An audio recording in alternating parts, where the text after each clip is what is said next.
India जो है अब टॉप कर चुका है राइस के प्रोडक्शन में भी और एक्सपोर्ट में भी, और इसी के साथ सेकंड पे आ गया चाइना एंड थर्ड पे आ जाएगा बांग्लादेश। दो तीन क्रॉप्स होती हैं जिनसे आपसे सवाल बनते हैं, जैसे राइस तो इंपॉर्टेंट है ही, राइस की रैंकिंग आपने ध्यान में रखनी होती है। व्हीट आएगा भी जब आप मिनिमम सपोर्ट प्राइस इकोनॉमी के अंदर पढ़ते हो।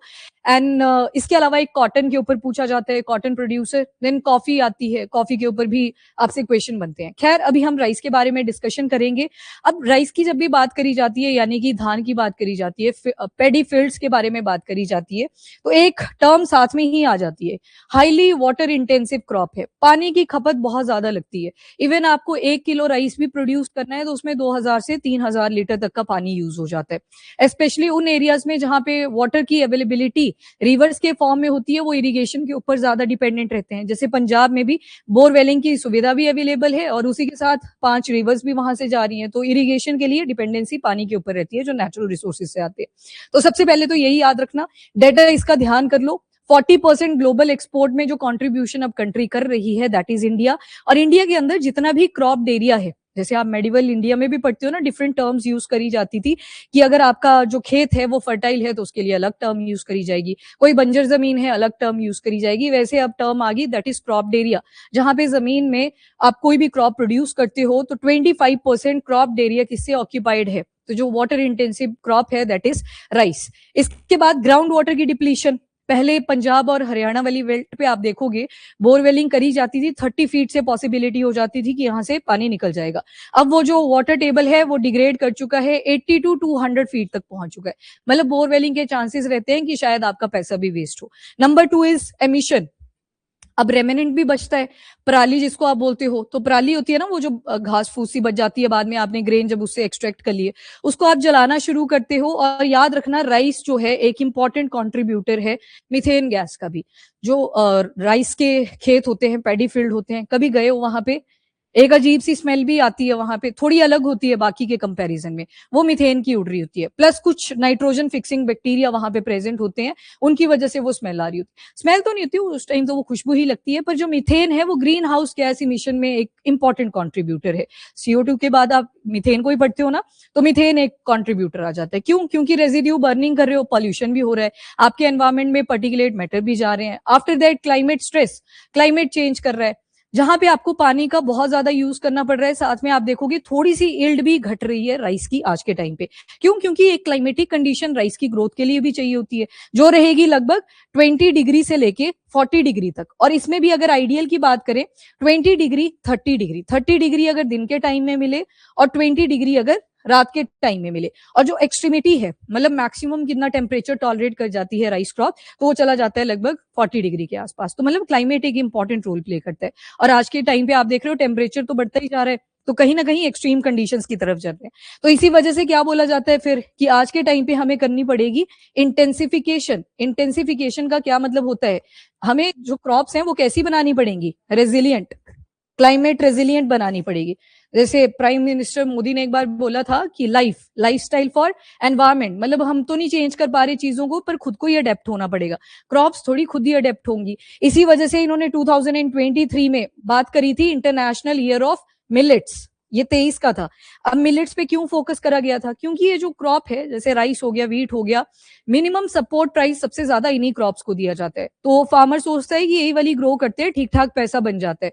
पर वहीं पे दालों को देखोगे, लेंटिल्स देखोगे, मिलेट्स देखोगे, इन पे बहुत कम पैसा मिलता है, वो 200 की रेंज में आ जाता है, ये 2000 की रेंज में चलता है।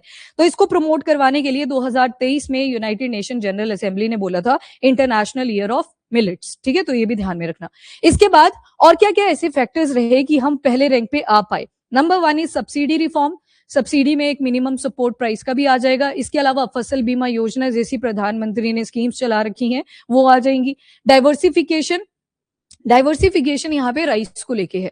जैसे एक वैरायटी है कमला राइस, कमला राइस में क्या किया गया है, इंटेंसिफिकेशन करी गई है, उसे क्लाइमेट रेजिलियंट बनाने की ट्राई करी है, उसके अंदर बायो फोर्टिफिकेशन करी गई है। अब मैंने बोला बायो फोर्टिफिकेशन, जब आप क्या देखते हो कि कुछ मिनरल जो है वो सॉइल के अंदर कम पड़ चुके हैं। फॉर एग्जाम्पल आयरन हो गया, जिंक हो गया, आपको तो चाहिए पर क्रॉप को भी चाहिए होते हैं। तो आपने क्या किया, उस क्रॉप के उस सॉइल के अंदर एडिशनल कुछ एलिमेंट्स ऐड करे ताकि आपके जो ग्रेन्स प्रोड्यूस हो उसमें ऑलरेडी जिंक और आयरन की एनरिचमेंट हो जाए, उनके ऊपर फोकस करा। मतलब मल्टीपल टाइप ऑफ राइस की वैरायटीज यहाँ पे यूज करी। फिर आती है आपकी direct seeding of rice. Direct seeding मतलब सीड्स का यूज करा जा रहा था। Then SRI, system of rice intensification, जो मैंने आपको ये सारा प्रोसेस बताया। And there is climate resilient genome edited crops. अब ये climate resilient genome edited crops के ऊपर बथेरा काम चल रहा है, बायोटेक काफी काम कर रहा है। ऑल्दो अगर बायोटेक्नोलॉजी के हिसाब से जो जिसका एक्चुअल में हमने जीन चेंज किया था वो एक ही क्रॉप अलाउड है till now, cotton, BT cotton के नाम से जिसको आप जानते हो, बेसिलस थ्यूरिनजेनेसिस। उसमें एक पिंक बॉलवॉर्म लग जाता था, बेसिलस थ्यूरिनजेनेसिस, तो उसी को अलाउ करा गया है। खाने के लिए थोड़ी सी प्रॉब्लम रहती है, भेजता तो यूएस भी है, जेनेटिकली मॉडिफाइड जो क्रॉप्स होती हैं, पर उसमें दिक्कत ये रहती है कि हमारे डीएनए के ऊपर क्या इंपैक्ट पड़ेगा। अब बोलो, वो लागू नहीं हुआ था ना, फिर उसको रोक दिया गया था। वैसे तो टमाटो की भी आई थी, वो भी रोक दिया गया था, पटाटो भी रोक दिया गया था कि इसमें नहीं क्रिस्पर कैस नहीं होती, बायोटेक की ही टेक्निक्स होती हैं। क्रिस्पर कैस तो स्पेशली लाया गया है फॉर द ह्यूमन बींग्स की जो बीमारियां होती हैं उनको डील करने के लिए। हाँ, वो तो बिल्कुल फ्रेश है, वो भी नई है, ये पहले बन चुके हैं जो बेसिलस थ्यूरिनजेनेसिस वगैरह आप पढ़ रहे हो। ठीक है जी, तो फूड सिक्योरिटी को मीटअप करने के लिए अब कुछ डाटा है जो आपके पेपर में प्री के हिसाब से इंपॉर्टेंट रहेगा। पंजाब के पेपर में राइस के ऊपर सवाल आ गया था, उनकी सॉइल के ऊपर आया था एक तो, और शायद एक रैंकिंग पूछी हुई थी, दैट्स ऑल। चलो ठीक है, ये रैंकिंग में तो अभी शफलिंग हुई है, उस टाइम के हिसाब से आप देखोगे इंडिया सेकंड रैंक पे चल रहा था, अभी जाके ये चेंजेस हुए हैं। चलिए जी, तो राइस सबसे पहले स्टेपल फूड है, लगभग हर घर के अंदर आप देखोगे राइस प्रेजेंट होता है। 65% डेली बेसिस पे राइस को कंज्यूम करते ही हैं, कहीं दिन में करते हैं, कहीं रात को भी करते हैं। उसके बाद 25% total crop area under cultivation rice का ही है। इसके साथ लार्जेस्ट प्रोड्यूसर और एक्सपोर्टर अब कौन आ चुका है, तो इंडिया, सेकंड पे चाइना एंड तीसरे पे आ गया Bangladesh. Climatic and soil requirements very important, जिस भी स्टेट से आप बिलोंग करते हो, प्लस यूपीएससी के पर्सपेक्टिव से। नंबर 1 ये खारीफ क्रॉप है। खारीफ क्रॉप का मतलब है इसकी जो सोइंग होगी वो जून और जुलाई मंथ के आसपास होती है, जब मॉनसून चलता है, कि नेचुरल अवेलेबिलिटी वाटर की रहे, खुद ही बारिशें हो रही हैं, वो बार बार रिफिल कर जाएगा जो खेत होगा। एंड इसकी हार्वेस्टिंग करी जाएगी around September to October. High temperature चाहिए होता है 25 डिग्री सेल्सियस, ये तो देखो आइडियल कंडीशन आ जाती है, इतना तो टेम्परेचर हमेशा नहीं रहेगा। तो 20 डिग्री सेल्सियस रात के टाइम पे और 30 डिग्री सेल्सियस डे के टाइम पे डिमांड रहती है। और 40 डिग्री सेल्सियस बोला गया है कि इतनी ये टॉलरेंस है राइस की क्रॉप के अंदर कि अगर इतना एक्सट्रीम टेम्परेचर आ जाता है तो उसको टॉलरेट कर जाएगा। ह्यूमिडिटी भी ठीक ठाक चाहिए होती है, रेनफॉल 100 सेंटीमीटर तक का चाहिए होता है। After that tropical monsoon climate के ऊपर ज्यादा डिपेंडेंट होते हैं लोग, कि बारिशें जब होंगी तो देखा होगा ना आपने, जैसे बारिश होती थी लोग फटाफट से खेतों में चले जाते थे कि चलिए जी धान की खेती कर लेते हैं, क्यों, नेचुरल अवेलेबिलिटी आ जाती है पानी की। इसके अलावा कैनाल सिस्टम भी आपने सुने होंगे, किसी एक पर्सन के पास बोरवेल की सुविधा अवेलेबल थी तो कैनाल्स बना दी जाती थी, छोटे छोटे ऐसे ड्रेनेज निकाले जाते हैं आपके खेत में, वो वाटर की सप्लाई करेंगे, पर उससे पूरी नहीं हो पाती requirement. Then there comes pH, very important, 5.5 to 6.5, थोड़ी सी एसिडिक सॉइल चाहिए होती है for the proper growth of rice crop. आगे लिखा है वाटर होल्डिंग कैपेसिटी अच्छी होनी चाहिए जमीन में। कोई गया है कभी ऐसे जब धान के खेत, कौन कौन गया है, हैंड रेस। ठीक है, आपने नोटिस किया होगा पैर पूरा नहीं डूबता, थोड़ी सख्त सी होती है उसकी सॉइल। मतलब कौन सी टाइप की सॉइल पे डिपेंडेंसी होती है, जिसके अंदर वाटर होल्डिंग कैपेसिटी हो। तो इसमें आप लिखते हो मेनली क्लेई। क्लेई भी पूरा नहीं लिखा जाएगा, क्वेश्चन अगर आपने पंजाब के पेपर में भी देखा हो, एक वर्ड और लिखा था, लोमी। अगर क्योंकि पूरा ही क्लेई होगा तब तो उसमें रूट ही नहीं जा पाएगी, तो वो भी प्रॉब्लमेटिक होता है। तो लोमी प्लस क्लेई सी सॉइल इसको चाहिए होती है ताकि वो रूट भी प्रॉपरली पेनिट्रेट कर पाए जो राइस की निकल के आएगी। और जो वाटर होल्डिंग कैपेसिटी यही रिप्रेजेंट कर रहा है कि ज्यादा वो कैसी होनी चाहिए, क्लेई, पर लोमी भी होनी चाहिए साथ में। लोमी क्यों होनी चाहिए, रीजन बिहाइंड, वो रूट भी पेनिट्रेट करनी चाहिए। तो ये दोनों शब्द इकट्ठे यूज करे जाते हैं। क्लेई भी आता है तो मतलब वो वाटर होल्डिंग कैपेसिटी के बारे में बात कर रहे हैं, तो वो आपने ध्यान से करना है अगर कभी भी ऐसा सवाल दिखे। क्रॉपिंग इंटेंसिटी सदर्न स्टेट्स में ठीक ठाक आपको मिलेगी, वहां पे भी जो स्पेशली नॉर्थ ईस्ट इंडिया में आप देखोगे काफी ज्यादा है। वेस्ट बंगाल की 3 इंपॉर्टेंट वैरायटीज याद रखना। अभी आपने देखा ये खरीफ क्रॉप है, जून टू जुलाई आपने सो कर दिया इसको, सितंबर टू अक्टूबर में इसकी हार्वेस्टिंग कर दी। पर 3 वैरायटीज आती हैं, औस, अमन, बोरो। ये यूपीएससी ने वैसे पूछ लिया एक बार सवाल कि औस, अमन, बोरो किस चीज की वैरायटीज है, आंसर आना था राइस। तो ये जो औस, अमन, बोरो है ये थ्रू आउट ईयर चलती है। जनवरी से लेके दिसंबर तक इन वैरायटीज को ये ग्रो करते हैं इसी सीक्वेंस में। मतलब एक्सट्रीम विंटर आएंगे तो तीसरे वाली, और अगर जो आपका मिड वाला टाइम पीरियड आएगा अमन आएगा, और ऑस शुरू में जैसे करेंगे। तो मतलब पूरा पैन 12 मंथ्स के लिए आप देखोगे ये ग्रो कर पाते हैं राइस की वैरायटीज को। तो डिफरेंट वैरायटीज हैं। हाँ, और ऊपर से क्लाइमेटिक कंडीशन चेंज हो जाती है, तो ये पूरी मतलब आप देखोगे 12 महीने ये ग्रो करते हैं, औस अमन बोरो। उसके बाद 2025 से 26 का जो डाटा है, उत्तर प्रदेश फर्स्ट रैंक पे है, दूसरे पे पंजाब है, तीसरे पे इस टाइम पे वेस्ट बंगाल है, चौथे पे आंध्र प्रदेश। आप देखोगे जो भी साइड वाली बेल्ट है वो सारे आ जाते हैं यहाँ पे। एरिया भी मैटर करता है, क्रॉप्ड एरिया इन एरियाज में ज्यादा मिलेगा आपको। आफ्टर दैट कल्टीवेशन टेक्निक्स क्या रहती हैं, तो एक आती है ट्रेडिशनल ट्रांसप्लांटेशन, जिसमें आपने क्या किया, सीड को सो करवाया नर्सरी में, फिर नर्सरी से आप परचेजिंग करते हो, आपको एक छोटी सी सीडलिंग प्रोवाइड करी जाएगी, थोड़े से पत्ते होंगे और एक जड़ निकली हुई होगी उसमें ऑलरेडी। फिर आप आओगे, कई स्क्वायर फॉर्मेट में बनाते थे कि जैसे ये खेत है इसमें प्रॉपर लाइनिंग्स देखिए किया, ये वाला मेथड भी किसी ने, तो यहाँ पे पूरे गैप्स पे, ताकि न्यूट्रिएंट की जो है बैलेंस में सप्लाई होती रहे क्रॉप को। और कहीं रैंडम भी लगा देते थे आइडिया के साथ कि इतनी दूरी पे लगा देंगे। तो ये नर्सरी से परचेजिंग करी जाती है, सीड को सीडलिंग में कन्वर्ट होते होते 25 से 35 दिन लगते हैं, फिर उसके बाद फार्मर वहां से परचेज कर लेते हैं। 25 to 27 इरीगेशन इसको रिक्वायर्ड होंगी। ये देख लो 25 से 27 इरीगेशन चाहिए, मतलब कॉन्टिन्यूस पानी के अंदर डुबाए रखते हैं ना, जितने भी आपकी ये पेडी फील्ड होती है वहां पे देखना वाटर से उसको सेचुरेट करा होता है, फिर थोड़े टाइम के लिए ड्राई करना पड़ता है, फिर दोबारा से पानी से सेचुरेट कर दिया जाता है, तो इरीगेशन बहुत ज्यादा लगती है। ये वाला जो मेथड है ये सबसे ज्यादा वाइडली यूज करा जाता है through out India. After that direct seeding of rice, अब जर्मिनेटेड सीड्स का भी यूज कर रहे हैं आज के टाइम पे। जैसे जैसे टेक्नोलॉजी अपग्रेड होती गई तो अब डीएसआर वाला मेथड भी यूज करा जा रहा है, डायरेक्ट सीडिंग ऑफ राइस भी करी जा रही है। इसमें फिर मशीन्स का भी यूज कर रहे हैं, पानी भी काफी बचा लेता है, ये लेबर इंटेंसिव भी नहीं है, ज्यादा लेबर की रिक्वायरमेंट भी नहीं होती। धान के खेत में याद करना सारे फैमिली मेंबर भी पहुंच जाते थे, प्लस आसपास के लोग भी आ जाते थे कि पहले तेरे लगवा लेते हैं फिर अपने काम को कर लेंगे। तो मतलब इस तरह से ये प्रोसेस चलता था। और कैसी सॉइल चाहिए, तो याद रखना क्ले कंटेंट ठीक ठाक होना चाहिए और उसके अंदर गुड वाटर रिटेंशन की कैपेबिलिटी होनी चाहिए। और साथ में एक चीज लिखी है, आयरन की भी प्रेजेंस होनी चाहिए। आयरन के साथ साथ जिंक की भी प्रेजेंस होनी चाहिए। जो रूट्स की डेवलपमेंट होती है, जो जर्मिनेशन का प्रोसेस होता है, ग्रेन की डेवलपमेंट होती है, उसके लिए आयरन और जिंक की बहुत ज्यादा इंपॉर्टेंट रिक्वायरमेंट रहती है। अब आते हैं गवर्नमेंट ने क्या क्या इनिशिएटिव लिए कि ये सस्टेनेबिलिटी लाई जा सके among the farmer. Number 1, water smart agriculture push. तो सबसे पहले तो डायरेक्ट सीडेड राइस इसको एप्लीकेबल करवाया सारे फार्मर्स के लिए, ताकि पानी कम से कम यूज हो, क्योंकि हम ऑलरेडी ग्राउंड वाटर डिप्लीशन से भी सफर कर रहे हैं। Number 2 is crop diversification. Crop diversification का मतलब है और भी सब्सिडी और क्रॉप्स को भी प्रोवाइड करी गई, ताकि सारे राइस ही ना ग्रो करें, कोई और क्रॉप भी ग्रो कर लें। आफ्टर दैट ये जो यहां से ही आया वो आपका जो इंटरनेशनल ईयर भी बताया मैंने आपको, ये 2023 का था, मिलेट्स को लेके आया था, क्योंकि मिलेट्स के लिए इतनी ज्यादा रिक्वायरमेंट नहीं लगती, वो ड्रॉट एरियाज में भी ग्रो कर जाता है, अगर आपकी सॉइल ज्यादा फर्टाइल नहीं है वहां पे भी ग्रो कर जाता है। और नरिशमेंट के हिसाब से देखें तो ठीक ठाक न्यूट्रिएंट्स भी इसमें होते हैं।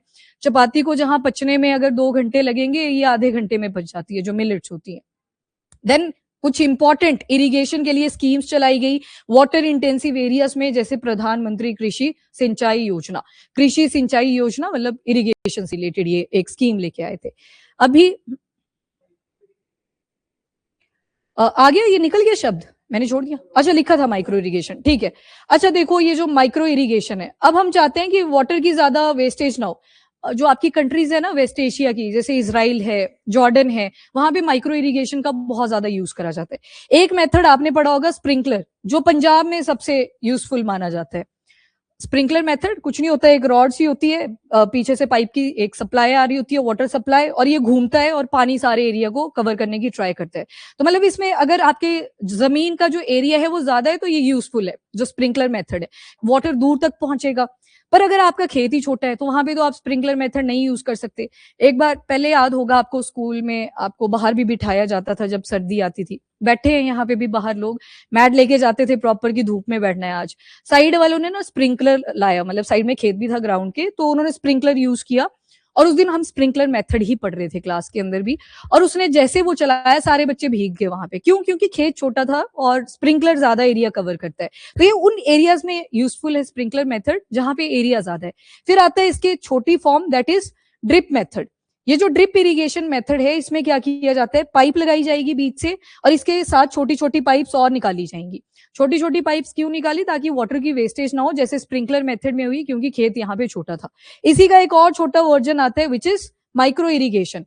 ये चला जाता है कैपिलरी लेवल पे। कैपिलरी लेवल का मतलब होता है ये जो आपने यहाँ पे एक पाइप रखी थी, इससे भी छोटी छोटी और पाइप्स निकाली थी, अब इसमें भी मल्टीपल कैपिलरी फॉर्म में और छोटी छोटी पाइप्स आपने लगाई होंगी। मतलब वाटर को जितना बचाया जा सकता है उतना माइक्रो इरिगेशन में आपको मिलेगा। इसराइल हो गया, जॉर्डन हो गया। इवन जब जॉर्डन के साथ मीटिंग आपने देखी, 3 नेशन की जो विजिट थी इस बार, तो उसमें भी क्या बोला था, माइक्रो इरिगेशन पे हम फोकस करेंगे, जो आपकी टेक्नोलॉजी है वो अपनी कंट्री के अंदर अपब्रिंग करेंगे। That is micro irrigation. पानी से आपने सिंचाई करी पूरी की पूरी, पर बिल्कुल कैपिलरी लेवल पे। इस पे पैसा भी ठीक ठाक खर्च होता है, पाइप्स भी आपको चाहिए इस कैपिलरी लेवल की, तो पैसा भी ठीक ठाक लगता है। Then there is climate resilient varieties.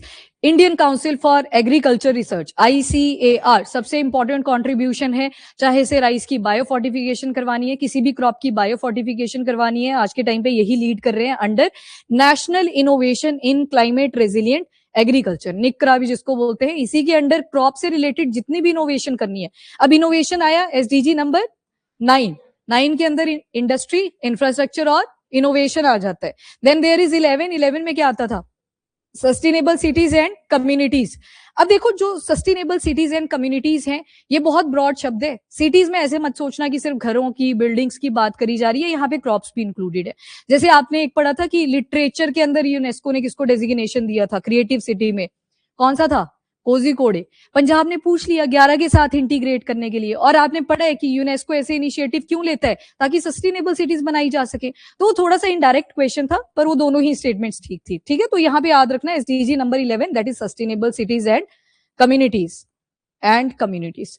दूसरा आता है millet versus rice policy signal. अब जब देखा हमने कि ग्राउंड वाटर बहुत ज्यादा डिप्लीट हो रहा है, आई स्टिल रिमेंबर 2023 में एक भी दिन ऐसा नहीं जाता था जब एक ग्लेशियर की मेल्टिंग की बात नहीं होती थी, और नंबर 2 जो ग्राउंड वाटर डिप्लीट कर रहा था। और इवन UPSC ने जो मेंस के अंदर क्वेश्चन पूछा, बोला कि विमेन की लाइफ पे क्या इंपैक्ट पड़ता है अगर वाटर की अवेलेबिलिटी नहीं होती। 2 केस स्टडीज मैंने सुनाई भी होंगी शायद क्लास में, आप पता नहीं सुनी है आपने। हाँ यस, एक महाराष्ट्र वाली सुनाई थी, वो मल्टीपल शादियां कर रहा था कि पानी ज्यादा लेके आ सके जो लेडीज हैं, पर उसको ये पता नहीं चल रहा अब औरतें इतनी सारी आएंगी तो पानी की कंजप्शन भी तो ज्यादा होगी। एक तमिलनाडु की देखी थी कि सबको जब वाटर की अवेलेबिलिटी करवा दी तो उससे लाइफ में भी चेंजेस आने शुरू हुए। चलो एनीवेज, तो यहाँ पे 2023 को ही यूनाइटेड नेशन जनरल असेंबली ने इंटरनेशनल ईयर ऑफ मिलेट्स बोल दिया। क्यों बोला था, ताकि राइस के ऊपर डिपेंडेंट ना रहे, ये न्यूट्रिशन को बहुत ज्यादा सोख लेता है। और उसके बाद हम फर्टिलाइजर बहुत ज्यादा यूज कर रहे हैं, फर्टिलाइजर की वजह से एसिडिटी खेत की बहुत ज्यादा इंक्रीज कर रही है। और आपने कितनी पीएच पढ़ी, 5.5 टू 6.5 एसिडिटी बढ़ रही है, मतलब वैल्यू आप देखोगे 3 से 4 के आसपास आती जा रही है। फिर आप वहां पे जो चूना वगैरह होता है उसको फेंकते हो, अब चूना एल्केलाइन होता है, 7 से ज्यादा की पीएच होती है, तो उसको बैलेंस आउट करने की ट्राई करते हैं। तो फर्टिलाइजर के भी बड़े नेगेटिव कॉन्सिक्वेंसेज आ रहे हैं, तो इसको भी ध्यान में रखना। जहां पे वाटर ज्यादा अवेलेबल नहीं है, उन स्टेट्स को प्रमोट करा गया था कि रागी के ऊपर फोकस करो, मिलेट्स के ऊपर फोकस करो। Then there is fortified rice roll out, national food security act, इसके अंडर राइस की भी डिस्ट्रीब्यूशन होती है, व्हीट की भी होती है, दालों की भी होती है, चीनी भी आती है, मल्टीपल क्रॉप्स आती हैं। और वैसे आपने एक PM पोषण, ये वाली कौन सी है, हाँ मिड डे मील, की बच्चे खाने के लिए एटलीस्ट आ जाएंगे, तो वहां पे भी आप देखते हो फ्री ऑफ कॉस्ट बच्चों को खाना खिलाया जाता है। तो बोला गया कि अनीमिया को एड्रेस करना था, तो अनीमिया को एड्रेस करने के लिए चावल के अंदर ही क्या डाल दिया गया, आयरन की क्वांटिटी। सबसे पहले ये इनिशिएटिव लिया गया था फ्रॉम द संथालीस, जो संथाल ट्राइब के बारे में आप पढ़ते हो। पर हुआ क्या कि संथाल्स जो जहां से हमारी मुर्मू जी भी बिलोंग करती है, राइट। तो अब हुआ क्या, जब आयरन की एडिशन करी गई राइस के अंदर, उनके अंदर ऑलरेडी बॉडी के अंदर आयरन की क्वांटिटी ठीक ठाक थी, तो उससे उनकी बॉडी में आयरन का कंटेंट बढ़ गया। तो फिर बोला कि भाई पॉपुलेशन के हिसाब से बायोफोर्टिफिकेशन करनी पड़ेगी। जो अनाज जा रहा है आपको देखना पड़ेगा कौन से एरिया के अंदर जा रहा है, कि वो पहले से ही फुलफिल तो नहीं उस चीज को लेके। तो अनीमिया को टैकल करने के लिए और जितनी भी माइक्रोन्यूट्रिएंट डेफिशिएंसी है, ट्राई करा गया कि जो बायोफोर्टिफाइड राइस है वो डिस्ट्रीब्यूशन में भी प्रोवाइड करे जाए। After that methane reduction focus, अब मिथेन की प्रॉब्लम तो आएगी, जहां पे भी पैडी फील्ड है वहां पे मिथेन की अवेलेबिलिटी भी होगी। तो सबसे पहले फोकस किया ऑल्टरनेट वेटिंग एंड ड्राइंग के ऊपर। वेटिंग एंड ड्राइंग, मतलब थोड़े टाइम के लिए पानी से भर दिया जाएगा पूरे के पूरे खेत को, फिर देखा जाएगा वो नीचे पूरा एब्जॉर्ब हुआ पानी या नहीं हुआ, फिर उसके बाद दोबारा से रिफिलिंग करी जाएगी। क्यों करा? ताकि बार बार जब आप पानी डालते हो तो उससे एनारोबिक बैक्टीरियाज भी बहुत सारे आ जाते हैं। अब ये बैक्टीरिया बैक्टीरिया मैंने बोला है तो छोटा सा, पर इसी की एक फॉर्म होती है मिथेनोजेंस। ऐसे बैक्टीरिया जो क्या एमिट करते हैं? मिथेन। तो वहां पे मिथेन गैस की ऑलरेडी अवेलेबिलिटी थी, और ज्यादा बैक्टीरिया आ जाएंगे और उससे क्या होगा? और ज्यादा मिथेन का एमिशन होगा, तो कलेक्टिव बहुत ज्यादा एमिशन हो जाता है। अब मानोगे नहीं, जो 90% एमिशन होते हैं ग्रीन हाउस गैसेस के, वो नेचर से ही आते हैं। 10% एंथ्रोपोलॉजिकल हैं, जो इंडस्ट्रियल वेस्ट है। पर हाँ, ये चीज हुई है, नेचर ने खुद को बैलेंस करा हुआ था, हमने थोड़ी वो ज्यादा एडिशन करी तो वो ज्यादा अब दिखाई देती है। वॉल्केनो से ही देखा था आपने, सारी गैसेस निकलती हैं लगभग जो ग्रीन हाउस गैस इमिशन में कंट्रीब्यूट करती है। लेड उससे निकलता है। लेड आपका एयर क्वालिटी इंडेक्स में आता है, कितने बोलते हैं आता है? मर्क्यूरी आता है? नहीं आता, मर्क्यूरी नहीं आता, सिर्फ लेड ही एडिड है हैवी मेटल्स के अंदर। चलो ठीक है, अब आते हैं की कंसर्न्स। अच्छा, पीछे कहीं पे बैक्टीरिया के नाम लिखे थे मैंने? नहीं थे? यहां पे कर लो उसको नोट। फिर एक होता है आपका एजोटोबैक्टर,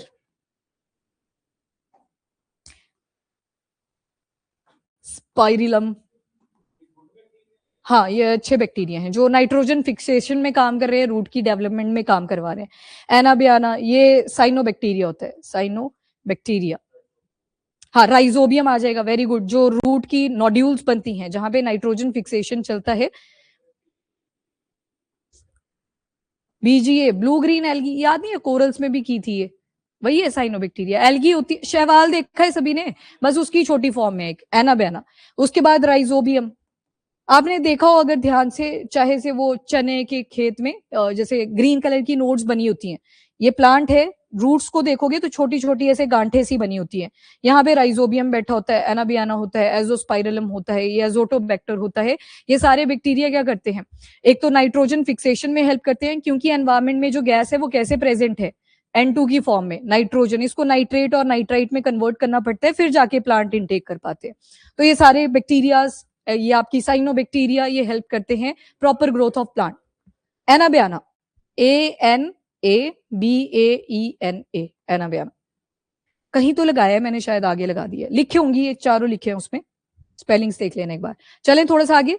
अब सबसे पहले हम बात करेंगे की कंसर्न्स की। तो number 1 is water table reduce करता जा रहा है। 1 किलो भी आपको राइस अगर ग्रो कर रहे हैं तो उसके लिए 2000 से 3000 या यहाँ पे 3000 से 4000 लीटर तक का पानी यूज हो जाता है, जो कि पूरे ग्लोबल लेवल पे 20 to 60% हायर है। अब जैसे कंट्रीज की बात करी, लाइक इसराइल, लाइक जॉर्डन, तो वहां पे पानी की अवेलेबिलिटी कम रहती है, तो वो माइक्रो इरिगेशन पे ही ज्यादा डिपेंडेंट है। हमारे पास नेचुरल रिसोर्सेज बहुत सारे हैं पानी के, तो शॉर्टकट देखे जाते हैं कि फटाफट से ऐसे ही कर लेते हैं फिलिंग, क्यों माइक्रो इरिगेशन का यूज करना, पैसा बहुत ज्यादा खर्च होगा।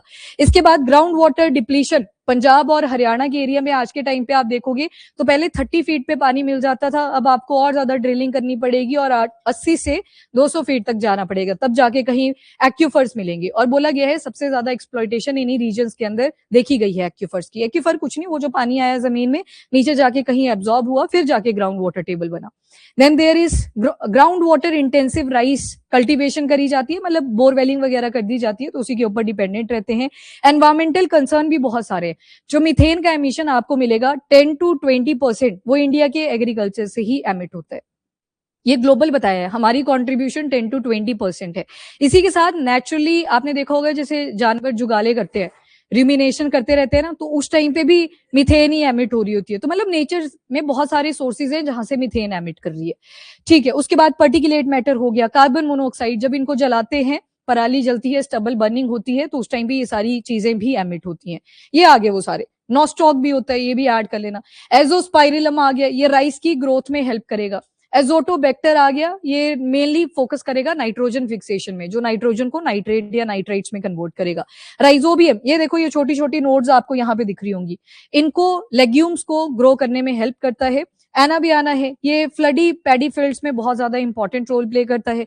नॉस्टॉक, ये भी साइनोबैक्टीरिया है जो नाइट्रोजन फिक्सेशन में हेल्प करता है। तो ये कुछ इंपॉर्टेंट थे जो आपको पैडी फील्ड से रिलेटेड याद रखने हैं। अब क्यों बताए? क्योंकि स्टेट एग्जाम का फेवरेट क्वेश्चन है, स्पेशली अगर आपसे, आप में से हिमाचल वाला कोई है तो वहां पे एनाबियाना और दूसरा ये जो नॉस्टॉक लिखा हुआ है, इससे रिलेटेड पहले भी क्वेश्चन पूछा हुआ है कि कौन से फील्ड के अंदर इनका मेन रेलिवेंस रहता है या क्या इनका पर्पस रहता है। ओवरऑल जो है ग्रोथ ऑफ द प्लांट और साथ में नाइट्रोजन फिक्सेशन। कौन सा प्लांट है? तो राइस का ही है, उसी की हम बात कर रहे थे। Next is health concern. अब देखो हैवी मेटल भी पानी के अंदर इंक्रीज करते जा रहे हैं, जिसमें से एक आता है आर्सेनिक, जो ब्लैक फुट डिजीज को कॉज करता है। ब्लैक फुट डिजीज का मतलब होता है जैसे ही आपने आर्सेनिक को कंज्यूम करना शुरू किया तो उससे जो पेरिफेरल नर्वस सिस्टम होता है, सेंट्रल नर्वस सिस्टम में एक तो ब्रेन आता है और स्पाइनल कॉर्ड आ जाती है, ठीक है, फिर इनसे भी कुछ नर्व्स निकली होती है ना, 31 पेयर्स आपने देखे होंगे। तो वो जो 31 पेयर्स हैं वो आपका पेरिफेरल नर्वस सिस्टम बनाते हैं। तो वो जो पेरिफेरल नर्वस सिस्टम आपकी टांगों तक पहुंचा, लिम्स तक पहुंचा, जब वहां पहुंचता है तो ब्लड की सप्लाई रुकनी शुरू होती है पहले तो, और फिर वहां पे थोड़ा डार्कनेस आ जाती है, तो इसी वजह से इसको बोला जाता है ब्लैक फुट डिजीज, पैरालिसिस भी हो जाता है। तो आज के टाइम पे एक तो आर्सेनिक का लेवल भी हमारे ग्राउंड वाटर के अंदर इंक्रीज हुआ है। अब वही पानी आपने जमीन में भी यूज करा कल्टीवेशन ऑफ क्रॉप के लिए, तो उससे आर्सेनिक का लेवल और इंक्रीज कर जाता है। इसी के साथ देखा गया कि बिहार के 11 ऐसे हॉटस्पॉट बन चुके हैं जहां पे ये कॉन्टामिनेशन पाई गई है हैवी मेटल्स की। और कैडमियम की वजह से क्या पड़ा था, इतई इतई, ये पंजाब का फेवरेट क्वेश्चन है, कॉन्टिन्यू वैसे पेपर बड़ा गैप पे आता है, तो 15 और जो 18 का पेपर है दोनों में ही कैडमियम और आर्सेनिक के ऊपर पूछा था। एक बार डायरेक्ट पूछा था कि कौन सी इतई इतई जो है वो कौन से एलिमेंट की वजह से होती है, तो कैडमियम। अगले साल पूछ लिया था, अगले साल मतलब जब भी पेपर हुआ तो उसमें मैच द फॉलोइंग डाल दिए थे, यही थे एलिमेंट, कैडमियम था, लेड था, आपकी ब्लू बेबी सिंड्रोम भी सुना होगा आपने, हाँ यस, गुड। प्लम्बिज्म मतलब वैसे ग्रे कलर की लेयर आ जाती है आपके गम्स वगैरह के आसपास, प्लम्बिज्म। ब्लू बेबी सिंड्रोम किसकी वजह से होता है, nitrates, blue baby syndrome, blue जो ऑक्सीजन है उसकी कमी हो जाती है क्योंकि आप जो चीज खा रहे थे उसमें नाइट्रेट्स की क्वांटिटी बहुत ज्यादा थी। तो ये 4 पूछे गए हैं पहले। लेड आ गया, पीबी, लेड का सिंपल पता है ना, पीबी होता है, तो पी फॉर प्लम्बिज्म, तो ये इसकी बीमारी आ जाती है। कैडमियम और आर्सेनिक में कंफ्यूज होते हैं, वो मत भूलना। इसके बाद आते हैं इकोनॉमिक कंसर्न। जैसे मैंने बताया बोरवेलिंग आपने करवानी है, आपको मशीन बुलानी पड़ेगी, पाइप्स लगेंगी, जितनी पाइप्स लगवाओगे उतना ही पैसा भी एडिशन होता जाता है, तो कई बार फार्मर्स के ऊपर बर्डन भी पड़ जाता है कि बाकी तो ग्रो कर लेंगे, हम क्या करेंगे, तो कई बार डेट में भी फंसते हैं। और पंजाब ने अराउंड 39,000 पर हेक्टेयर फर्टिलाइजर के ही ऊपर भी स्पेंड करा, क्योंकि फर्टिलाइजर भी चाहिए, वाई, क्योंकि माइक्रो नरिशमेंट की प्रॉब्लम सफर कर रही है आज की टाइम पे हमारी जो जमीनें हैं। इसके बाद prolong flooded rice monoculture, rice की ही क्रॉप ग्रो करवानी है, क्यों, क्योंकि एमएसपी ज्यादा मिलता है, तो एक ही कल्चर चलता आ रहा है कि राइस को ही ज्यादा ग्रो करवाएंगे, और इसी की वजह से जिंक और आयरन की डिफिशियंसी भी हमारी सॉइल के अंदर मिली, एक्सप्लॉइटेशन देखने को मिल रही है। देन आते हैं क्लाइमेट कंसर्न। अब टेम्परेचर इंक्रीज कर रहा है, रेनफॉल के पैटर्न आपने देखे, एक टाइम आया 2023 में फ्लड्स ही आगे थे प्रॉपर, अभी देखा आपने 2025 में दोबारा से फ्लड्स आ गए, 24 कहीं ना कहीं शांत सा टाइम पीरियड गया, तो इरेटिक से वेदर पैटर्न हो चुके हैं, जिसकी वजह से क्रॉप्स की यील्ड भी डिक्लाइन हुई है। राइस के केस में देख लो 6 to 10% रिडक्शन देखी गई है। ओवरऑल हम फर्स्ट आ चुके हैं, पर फिर भी यील्ड में थोड़ा सा रिडक्शन हुआ है, क्यों, इरेटिक वेदर पैटर्न की वजह से। देन वर्ल्ड बैंक और नेचर सस्टेनेबिलिटी ने भी बताया कि जो नॉर्थ वेस्ट पार्ट है इंडिया का, नॉर्थ वेस्ट पार्ट जब बात कर रहे हैं तो ऊपर पंजाब हरियाणा वाले एरियाज की बात करी, तो सबसे ज्यादा इनकी जो डिपेंडेंसी है राइस को ग्रो करने के लिए वो वाटर के ऊपर है और वाटर इंटेंसिव प्रोसेस के ऊपर है, तो इसकी वजह से भी एक्सप्लॉइटेशन हो रही है।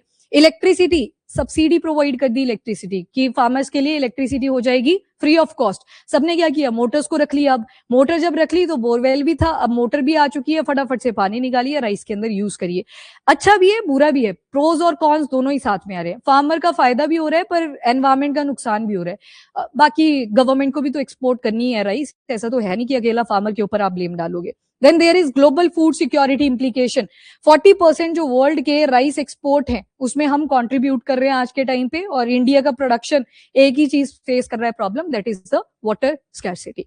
तो मतलब बायोफोर्टिफिकेशन जैसी प्रोसेसेस के ऊपर फोकस करने की जरूरत है। नंबर 2, और भी सब्सिडीज प्रोवाइड करी जाए और क्रॉप्स के ऊपर, बस इन्हीं क्रॉप्स तक सीमित ना रहे। परचेजिंग कौन करता है फार्मर से, कौन सी बॉडी है गवर्नमेंट की, FCI, food corporation of India, वही परचेजिंग करते हैं कि ऐसे ना हो बीच में जब आपकी एसोसिएशन भी होती है फार्मर्स की, वो परचेज कर लेते हैं, मंडी में ले आते हैं, फिर मंडी से फिर से डिस्ट्रीब्यूशन करी जाती है, कई बार सस्ते में खरीद लेते हैं फ्रॉम द फार्मर, तो वो प्राइस अच्छा मिल जाता है गवर्नमेंट के एंड पे। तो एमएसपी का मैंने बता दिया, सब्सिडीज में रिफॉर्म लाए गए हैं। देन टेक्नोलॉजी की एडॉप्शन कर ली गई है, राइस इंटेंसिफिकेशन पे जो बात करी, टेक्नोलॉजी आज के टाइम पे इंक्लूड कर दी है। जीनोम एडिटेड क्रॉप, जैसे ड्रॉट टॉलरेंट कमला राइस है, अगर आप इसको थोड़ा सा सूखे एरिया में भी ग्रो करवाओगे ये ग्रो कर जाती है, तो इसमें भी अगेन जीनोम एडिटिंग करी गई है। इसके बाद प्रिसीजन इरिगेशन के ऊपर हम फोकस कर रहे हैं, माइक्रो इरिगेशन इंक्लूड कर रहे हैं, सॉइल हेल्थ कार्ड्स का यूज कर रहे हैं, artificial intelligence, internet of things, ये सारी टेक्नोलॉजी हमने आज के टाइम पे एग्रीकल्चर के साथ मर्ज कर दी है। फिर आती है आपकी फार्मर प्रोड्यूसर ऑर्गेनाइजेशन, तो ये मैनेजमेंट भी काफी ज्यादा स्ट्रेंथन हुई है, फार्मर के वेलफेयर के लिए क्या चीजें बेनिफिशियल हो सकती हैं उनकी बातें आगे रख रही हैं। देन आते हैं आपके कोऑपरेटिव्स, जो कोऑपरेशन के साथ काम करते हैं। कौन से अमेंडमेंट से ऐड हुआ था? 97 और कौन सा article? 19 clause 1 sub clause C, ठीक है, इसको भी ध्यान में रखना। वाटर बजटिंग पे फोकस किया जा रहा है। टॉप डाउन रेगुलेशन अब ज्यादा इफेक्टिव देखी जा रही है इन एसोसिएशंस की वजह से। रेजिलिएंट क्रॉप्स पे फोकस कर रहे हैं, वही सारा लिखा है। इन सीटू एक्सीटू सारी चीजों को प्रोड्यूस कर रहे हैं। इन सीटू मतलब विद इन जिस लोकेलिटी में वो क्रॉप चाहिए, एक्सीटू मतलब किसी और एरिया में आप जाके उसकी प्रोडक्शन करवा रहे हो। फार्मर इनकम और रिस्क मिटिगेशन, पहले डेट में फंस रहा था, पर अब जब सब्सिडीज प्रोवाइड करी जाए तो फायदा हो रहा है। देन देयर कम्स क्वेश्चन कि इंडिया की जो पोजीशन है वो इस टाइम पे लीड कर रही है ग्लोबली राइस के प्रोडक्शन में। आपसे क्या पूछा गया है कि कौन से ऐसे फैक्टर्स हैं जिसकी वजह से ये हुआ, और साथ में सस्टेनेबल पॉलिसी मेजर्स को आपने बताना है इसको एड्रेस करने के लिए। जो तो बिल्कुल नए स्टूडेंट हैं जिनको अभी 1 महीना नहीं हुआ है वो इसको अटेम्प्ट नहीं करेंगे। अगर आपने पहले पढ़ा है कभी तो आप ट्राई कर सकते हो। ये क्वेश्चन रहेगा आपका, 250 वर्ड्स में लिखना है।